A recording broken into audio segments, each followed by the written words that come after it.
बरोटी वाला एरिया मेरे लिए नया है। मैं इस एरिया में कभी नौकरी नहीं की है। बरोटी वाला ही क्या, बीबीएन मेरे लिए नया था। मैंने सिर्फ जो पिछला 1 साल लगभग 2-3 महीनों का जो टेन्योर था वो मैंने नालागढ़ में काटा है। अगर मैं पर्टिकुलरली बरोटी वाला की बात करूं तो मेरे से पहले जो एसएचओ साहब थे यहाँ पर, उन्होंने बहुत अच्छा काम किया है। मेरी कोशिश रहेगी कि मैं उसको और आगे तक लेके जाऊँ। और अगर मेरी प्राथमिकताओं की बात की जाए तो ट्रैफिक चेक रहेगा।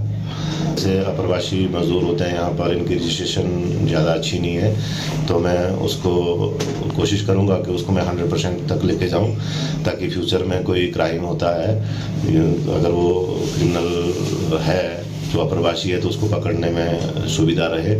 और वैसे भी मैं इस संदर्भ में मेरी कोशिश रहेगी कि मैं इंडस्ट्रीज़ में जाऊंगा और मैं वहाँ पर जो उनके मैनेजमेंट के लोग हैं उनको इस बारे में अवगत कराऊंगा। क्योंकि बीबीएन में मैंने एक चीज़ देखी कि जो मैक्सिमम क्राइम है, मैं नहीं बोलता कि स्थानीय लोग उसमें इन्वॉल्व नहीं होते, क्राइम सब लोग कर देते हैं, बट जो मैक्सिमम है वो अप्रवासी लोग हैं। खासकर बड़े क्राइमों को लेकर मैंने देखा, या तो वो विक्टिम है या वो क्रिमिनल है, तो ये रजिस्ट्रेशन जरूर की जाएगी। इसके अलावा मेरा जो दूसरा रहेगा, जितने भी जनप्रतिनिधि हैं, जैसे आपके वार्ड पंच हैं, उप प्रधान हैं, प्रधान हैं, बीडीसी मेंबर्स हैं, उनके साथ मैं सीधा संवाद रखूँगा, उनके साथ मिलूँगा और आपके चैनल के माध्यम से ये बोलना चाहूँगा कि वो लोग अपनी पंचायतों में मेरी मीटिंगें करवाएं, लोगों से मुझे बुलाएं, ताकि लोगों की सीधी मेरे तक डायरेक्ट पहुंच हो, सीधा मेरे को फ़ोन करें।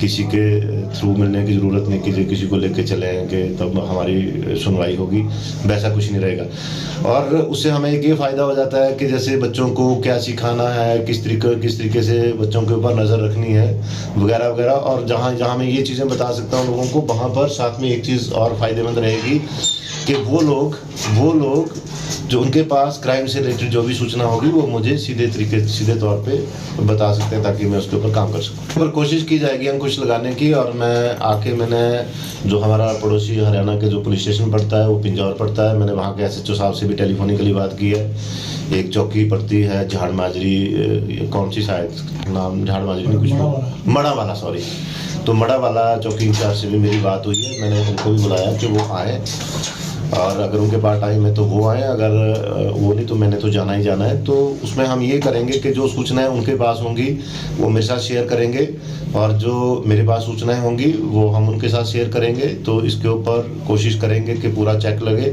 और इसके अलावा ये तो पुलिस की बात हो गई, पब्लिक के लोगों के भी जिसके पास इस तरह की लोगों की सूचनाएं हो वो मुझे सूचित करें। सर इससे पहले जैसे नालागढ़ में थे सर, वहाँ पे आपने ऑनलाइन फ्रॉड्स वगैरह पे काफ़ी अंकुश लगाया और कई केसेस भी सुलझाए हैं सर। उसमें कौन कौन से केसेस थे जो प्रमुख रहे? अगर इसकी मैं बात करूं तो मैं इसका क्रेडिट अपने को नहीं लेना चाहूँगा, इसका मैं क्रेडिट अपनी लीडरशिप को ज़्यादा देना चाहूँगा, आदरणीय एसपी साहब चावला साहब को। और जो मेरे उस वक़्त के एसओ थे अमित यादव साहब, दोनों आईपीएस ऑफिसर्स थे, तो मैंने इनके लिंक्स का भरपूर फायदा उठाया और कुछ जगह पे मेरे लिंक्स भी थे।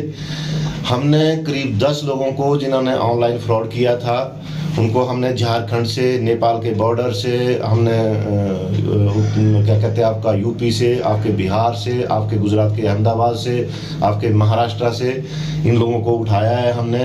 और मैं इसमें मज़े की बात बताऊं, जितने लोगों को हमने उठाया उसमें से सिर्फ 2 केस मेरे ऐसे रहे थे जिनमें रिकवरी नहीं हो पाई थी। अदरवाइज जितना जिसके साथ चीट हुआ था, बंदे को जुडिशियल में तब गया, उससे पहले उसके पैसे मैंने रिकवर करवाए हैं। और एक केस तो ऐसा था जो माननीय सांसद जी का था, सुरेश कश्यप जी के नाम पे ठगी करी थी लोगों ने।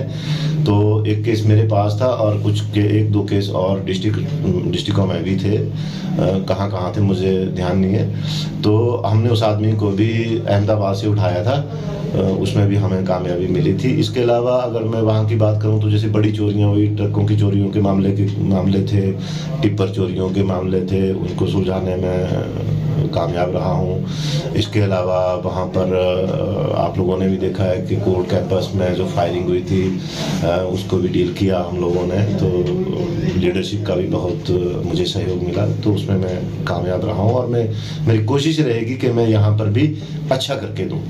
हमसे जुड़े रहने के लिए हमारे YouTube चैनल को सब्सक्राइब करें और नई वीडियो की नोटिफिकेशन के लिए बेल आइकॉन को दबाएं।